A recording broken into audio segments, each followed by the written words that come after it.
هو أنت فعلا بتختار؟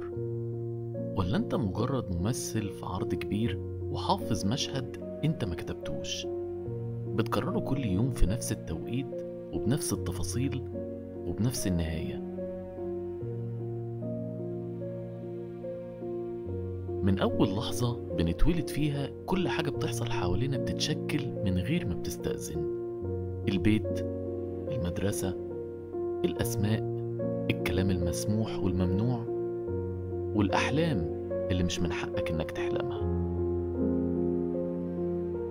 بتبص قدامه وبتقول أنا حر، لكن أول ما بتتحرك بتلاقي نفسك جوه متاهة جدرانها من اختيارات ما كانتش ليك من البداية. رغم كل ده في لحظات غريبة بتحصل كأن الزمن بيقف فيها شوية، بتسأل نفسك إيه اللي بيحصل وإزاي أنا وصلت لهنا، وهل ده كان اختياري ولا نتيجة اختيارات حد غيري؟ كل لحظة بتمر عليك بتكون فيها وسط آلاف السيناريوهات اللي ما اتكتبتش لسه، وانت بتختار واحد فيهم من غير ما بتحس، ممكن بكلمة، بنظرة، حتى لو بخطوة صغيرة. والغريب إن أحيانا أبسط قرار بتاخده بيغير كل حاجة في حياتك. أوقات بتحس إن أنت مربوط متكتف، بس الحقيقة في دايما مساحة صغيرة بتتحرك فيها، حتى لو كانت ضيقة، وفيها مش صغير بس حقيقي.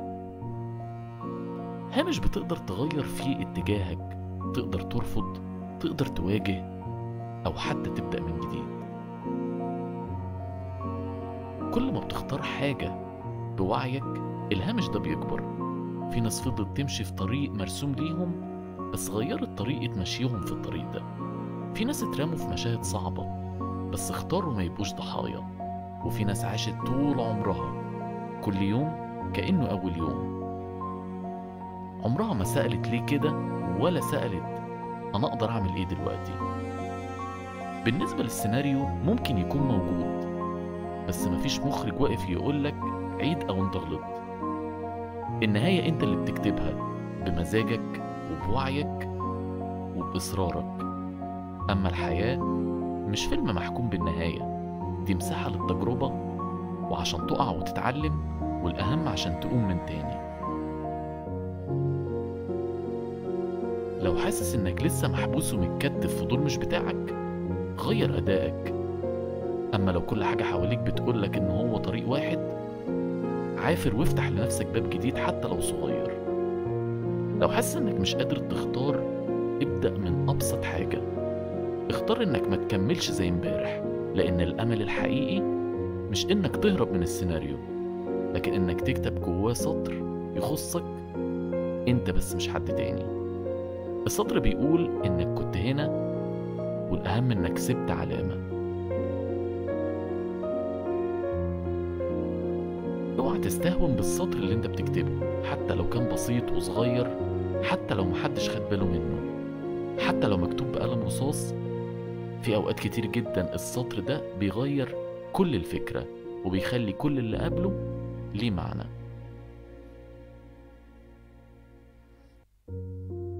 ممكن تكون مشيت سنين كتير في طريق انت مخترتوش، بس ده ما يمنعش انك تغير اتجاهك في اي لحظة انت عايزها. ممكن تكون اتكعبلت وكررت المشاهد الخسارة اللي انت متعود عليها، بس ده عمره ما يمنع انك تبني من الخسارة دي مشهد جديد كله امل وتفاؤل. لازم يبقى فيه انتصار حتى لو مش كبير، بس كفاية انه يكون حقيقي ويخصك انت لوحدك. الفكرة مش انك تتحكم في كل حاجة، الفكرة انك تتحكم في ردود افعالك، وحتى في نظرتك، في الطريقة اللي هتكمل بيها حتى وانت ما تعرفش ايه هي النهاية. مفيش اي حد بيملك السيناريو بالكامل، كلنا ماشيين على اضاءة خفيفة قوي، بس كفاية نعرف الخطوة اللي قدام دي بتفرق معانا. كفاية تختار انك تكمل بدل ما تقف وتستسلم. احنا مش دايما بنختار المشهد، بس دايما بنقدر نختار الاداء، والمدهش ان الاداء ده ساعات بيغير المشهد كله. اوعى تقفل الباب على نفسك، حتى لو كل حاجة حواليك بتقولك ان هو ده قدرك. انت تقدر تقول انا مش حابب الدور ده وهكتبه من اول وجديد، حتى لو بقلم رصاص، حتى لو على هامش الحياة. لان الحياة مش نص ثابت، الحياة عبارة عن مسرح كبير مليان مشاهد مرتجلة. كل مرة بتقول فيها انا لسه هنا، كل مرة بتقوم بعد ما بتقع، كل مرة بتقول لأ في وش حاجة كانت بتسحبك لتحت، انت كده بتكسر السيناريو وبتكتب السيناريو بتاعك انت بإيديك. لو لسه واقف في النص وتايه بين سطرين مش عارف تكمل ولا ترجع، صدقني لسه في مشهد مستنيك، لسه في كلمة ما اتقالتش ولسه فيك نبض، وده معناه ان الحكاية لسه ما خلصتش.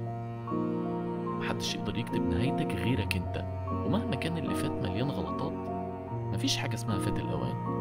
طالما لسه فيك نفس انت لسه قادر تختار. اختار انك تكمل، اختار انك تغير، اختار انك تسيب علامة حتى لو العالم كله ضدك وما لاحظش العلامة دي.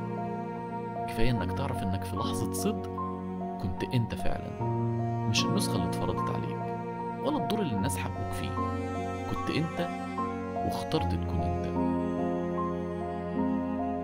يمكن الحكاية طولت ويمكن التعب زاد عليك، الأيام بقت شبه بعضها وحاسس إنك كل ما تيجي تمسك فرصة تلاقيها بتفلت منك أكنها مش ليك.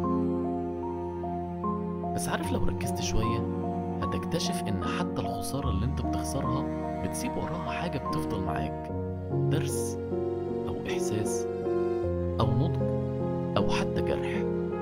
بس الجرح ده دليل إنك عشت وجربت، وإنك كنت موجود في لحظة كانت بتوجعك بس عدت. في لحظة هتحس إنك تعبت من السؤال هو ده قدري ولا اختياري، بس الحقيقة مش لازم يكون عندك إجابة واضحة. كفاية إنك موقفتش وما استسلمتش، كفاية إنك في كل مرة كنت تقدر تستسلم واخترت إنك تكمل حتى وإنت مجروح وبتنزف من جواك. اوعى تستصغر نفسك وسط مشهد كبير. أكبر الحكايات بدأت خطوة واحدة بس، وأجمل الأدوار اتكتبت لما أصحابها قرروا وقالوا إحنا مش هنمشي على الجاهز، إحنا هنفصل سكتنا. أنت مش متأخر ومفيش حاجة راحت عليك، ولكن في حاجات بتتأخر عشان تكون مستعد لها، مش عشان هي مش بتاعتك. ولكن في طرق ما كنتش تعرف إنها ليك غير لما مشيت فيها بخوف بس بصدق. فلو كل حاجة جواك بتقولك كفاية، هتلاقي حتة صغيرة برضو جواك بتقولك لأ لسه. أول ما توصل للحظة اللي بتحس فيها إنك مش قادر، لازم تفتكر إنك مش أول حد يوصل هنا ولا آخر حد هيوصل هنا.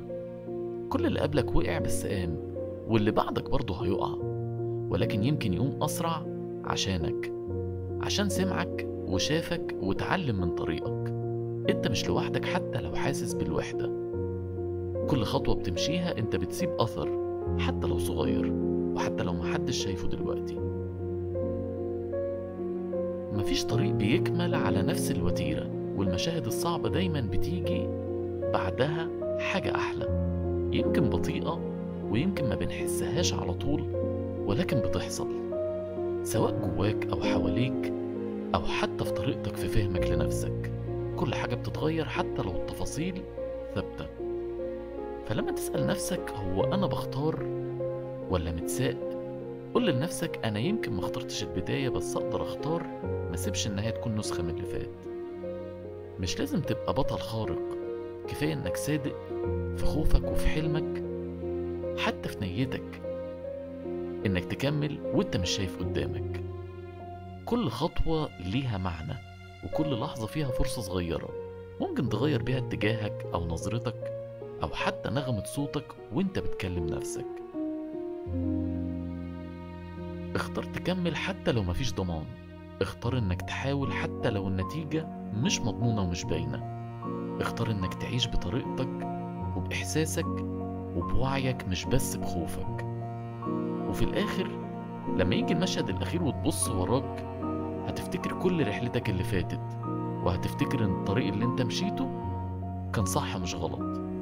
هتفتكر انك دايما كنت حاضر وكنت حقيقي، وانك في كل لحظة كان ممكن تنهار فيها اخترت تكون انت.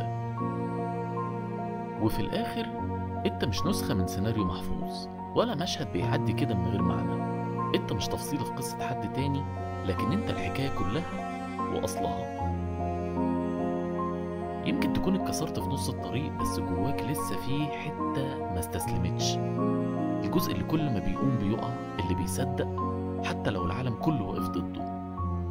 اختار انك تكمل حتى لو مفيش حد بيسقف لك، اختار انك تحاول حتى لو كل الأصوات بتقولك ما ينفعش، اختار انك تمشي ولو خطوة واحدة لقدام في طريق يشبهك، طريق حقيقي، طريق تكون فيه انت بجد.